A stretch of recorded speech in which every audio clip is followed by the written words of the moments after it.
Hola compañeros internautas.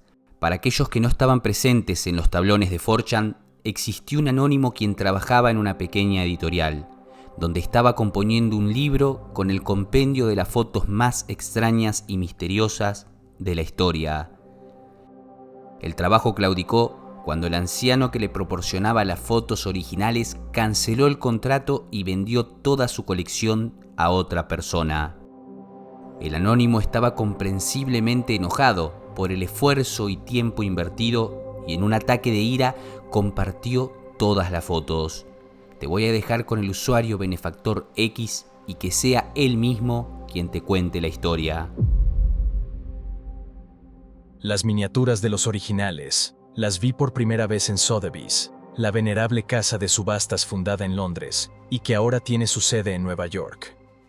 Es de conocimiento público que en esta plataforma circulan miles de millones de dólares en subastas privadas. Es un recurso de la plataforma, el de proporcionar una sección de ventas privadas donde solo un puñado de personas, que por lo general son obscenamente ricas, realizan sus negocios de compra y venta. Esto otorga un cierto nivel de seguridad y anonimato, ya que nadie sabe quién compra ni quién vende. Afortunadamente para mí y para todos nosotros, yo soy una de esas dichosas personas que tiene una cuenta con acceso preferente. Y bueno, ahí mismo fue donde vi la subasta de imágenes con 2 puntos que me llamaron la atención. 1. El precio elevado por una colección de fotos y 2. La ausencia total de procedencia de la colección. Está claro que una de las cosas que más me llamó la atención fue el precio elevado que se demandaba por las fotos. Hoy en día, estas fotos se pueden encontrar gratuitamente en Internet, pero es obvio que no son los originales. Esta subasta se trataba de las fotos originales. Es decir, imágenes por las cuales la gente está dispuesta a desembolsar mucho dinero. Ahora vas a conocer las historias detrás de estas imágenes. 1. La persecución de Brody. Jackson Brody era un estudiante de medicina de 4º año en la Universidad de Pensilvania, cuando decidió tomarse un semestre libre y partir en viaje por el sur de Europa.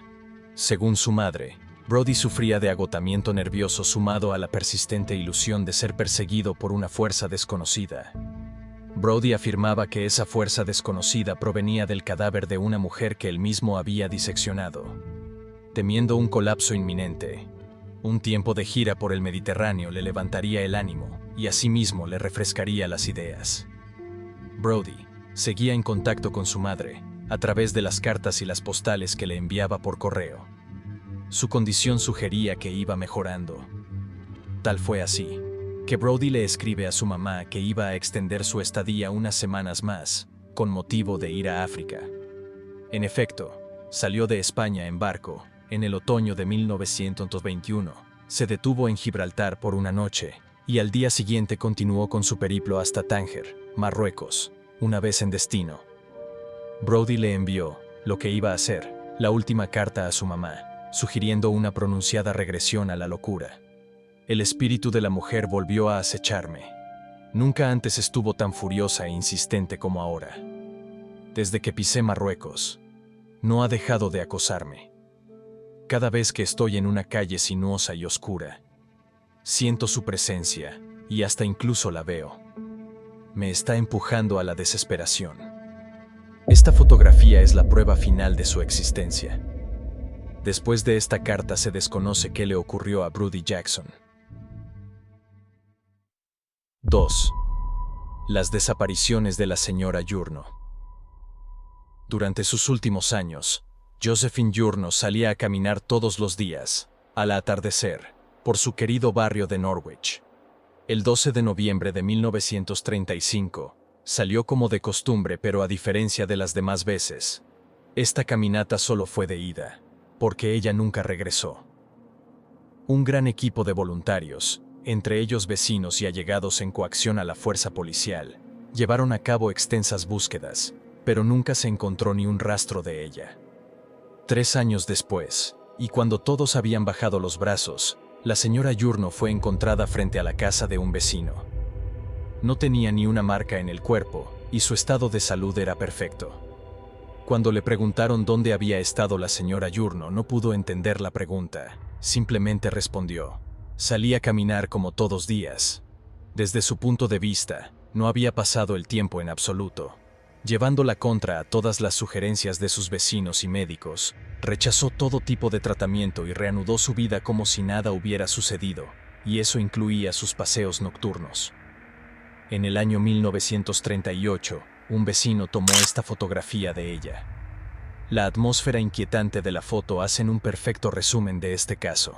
Y como habrás notado, el título de la fotografía es Las desapariciones de la señora Yurno, ya que, 5 años después, y exactamente para la misma fecha, es decir, el 12 de noviembre de 1940, la señora Yurno salió a hacer su habitual paseo y desapareció nuevamente, solo que esta vez nunca más fue vista. 3. El duende de Sulphur Fork. Desde antaño, existe una leyenda sobre algo que, según los testimonios, no aparenta ser del todo humano.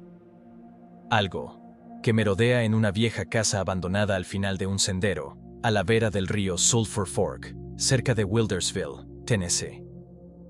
La casa se encuentra al final de un camino perdido en el medio del monte. Todo parecía apuntar que se trataba del típico cuento para asustar niños, por lo tanto, y entre los adultos, esta historia era tomada a la ligera. Hasta que, la jovencita Marla Jenkins osó a traspasar los límites del imaginario colectivo y exploró los alrededores de la propiedad. Su exploración en aquel sector arrojó como resultados esta fotografía, donde claramente se puede apreciar una figura siniestra al costado derecho de la misma. Pero, ¿quién era Marla Jenkins? Una joven mujer extraña, que según los que la conocían, era propensa a esbozar mentiras elaboradas con motivo de llamar la atención, y es por ello que muchas personas sostienen que su foto es un engaño. Pero, si era una farsa, Marla también se estaba mintiendo a sí misma.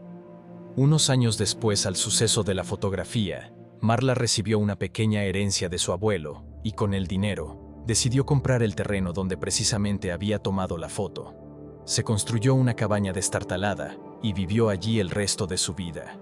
Con el tiempo ella misma se convertiría en la leyenda de la extraña anciana del bosque y el duende que son visibles gracias a la luz de la luna.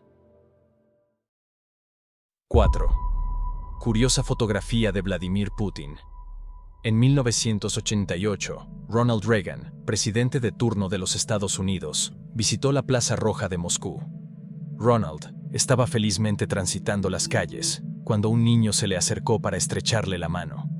Y ese recuerdo fue guardado para siempre en una fotografía. Pero, lo que algunas personas iban a señalar después, es que había alguien más en la foto. Un hombre joven, con aspecto de turista, portando pantalones de color crema y camisa de mangas cortas, quien, según muchos, en verdad era un agente secreto de la KGB llamado Vladimir, es decir, Vladimir Putin. 5. La última foto del folclorista Charlie Noonan. Seguramente conocerás esta historia, y si no la conoces, la explicaremos brevemente. Charlie Noonan fue un folclorista aficionado que viajó por el sur y el suroeste de los Estados Unidos durante los primeros años del siglo XX. Su labor se basaba en recuperar cuentos fantásticos e historias sobrenaturales. Según cuenta su esposa, un granjero de Oklahoma le contó un día a Charlie una historia sobre una mujer extraña que vivía sola en una propiedad aislada. El granjero le confirmó a Charlie lo siguiente: esa mujer no es una mujer en absoluto, hay algo raro detrás de ella. Es otra cosa, por algo anda siempre con su pañuelo en la cabeza, escondiendo su rostro, y su perro la acompaña siempre a todas partes. Charlie, intrigado por la historia del viejo paisano, decide realizar un periplo para dar con la extraña mujer, pero Charlie partió en viaje y nunca más regresó. Tiempo después, un coleccionista se contacta con la esposa de Charlie. El coleccionista estaba al tanto de la desaparición de su marido, pero tenía un dato que la esposa de Charlie desconocía completamente. Buenos días, señora Noonan. Quiero comunicarle que compré una cámara de fotos a un vendedor ambulante, y cuando la observé de cerca, Noté que había un nombre grabado, y en efecto es el nombre de su marido, Charlie Noonans. Por lo tanto, decidí entregársela a usted para que conserve las pertenencias de su esposo desaparecido.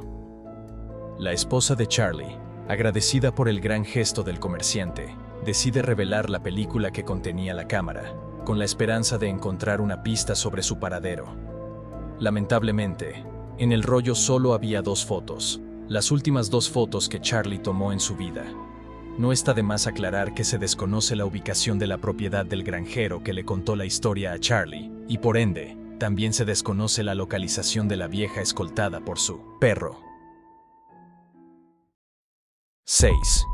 Las fotografías de Michael Rockefeller. Michael Rockefeller era el heredero más joven de una de las familias más ricas de la historia. Hijo de Nelson Rockefeller, vicepresidente de los Estados Unidos y compañero de fórmula de Gerald Ford entre 1974 y 1977. Michael nunca sintió ningún interés por las finanzas ni las inversiones, sino lo que él realmente amaba era la arqueología y la etnología, lo que le llevó a estudiar la tribu étnica de los Asmat, un clan conocido por sus rituales, sacrificios perversos y sobre todo, por su peculiar gusto por la carne humana. Es decir, los Asmat son caníbales. Michael, junto a un equipo de antropólogos, se dirigían para estudiar los alrededores de la tribu Asmat, que por cierto, se encontraban en Nueva Guinea. El grupo se hallaba a 20 kilómetros de la costa, navegando en una barcaza. Tiempo después, y por problemas climáticos, su barcaza naufragó, y todos los integrantes del equipo se vieron involucrados en una situación extrema donde tenían que sobrevivir. Afortunadamente, después de unas horas, el equipo de rescate logró localizar el naufragio y rescataron a sus integrantes. Aunque había algo raro en todo esto, había alguien que faltaba. Y sí, se trataba de Michael Rockefeller. Las especulaciones comenzaron a brotar con fuerza. Algunos sugerían que pudo haber sido devorado por un tiburón, aunque esto era muy raro en la zona. La idea del ahogamiento también se descartó, ya que Michael tenía 2 bidones de plástico atados a él, y que por cierto, nunca se encontraron. Su pudiente familia no escatimó esfuerzos y recursos para encontrarlo. Pero los resultados de las incesantes búsquedas nunca arrojaron nada positivo. Y una de las teorías que más fuerza cobraba era que el destino de Michael Rockefeller estaba relacionado con la tribu Asmat, y dado a sus conocidos gustos caníbales, muchos apuntaron a su triste y desgarrador final. Pero entonces y tiempo después, se vio una imagen capturada de un video.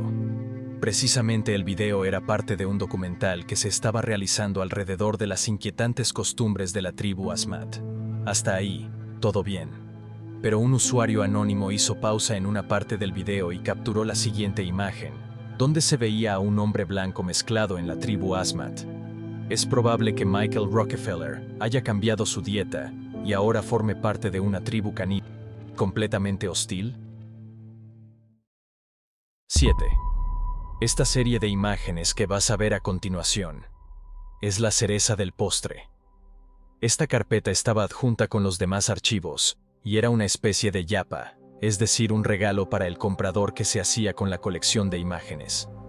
Supuestamente, las fotos evidencian ciertos ciclos en el mundo en los cuales algo pasa.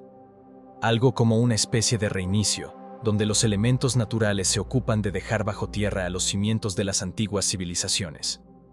Estas fotos avalarían que debajo de la tierra se esconde un mundo paralelamente olvidado.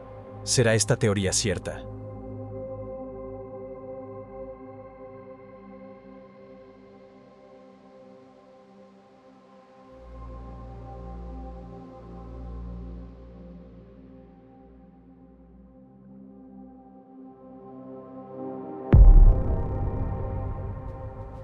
Cada fotografía guarda consigo mismo una historia completamente desconocida para todos los ajenos. Las antiguas culturas sostenían que dejarse tomar una fotografía de ellos mismos era un acto atroz que ponía en peligro el alma de cada uno. Una fotografía aprisiona un momento específico, sin saber que detrás de cada clic hay una historia, y que en muchos casos esa historia es misteriosa. ¿Y vos, qué pensás?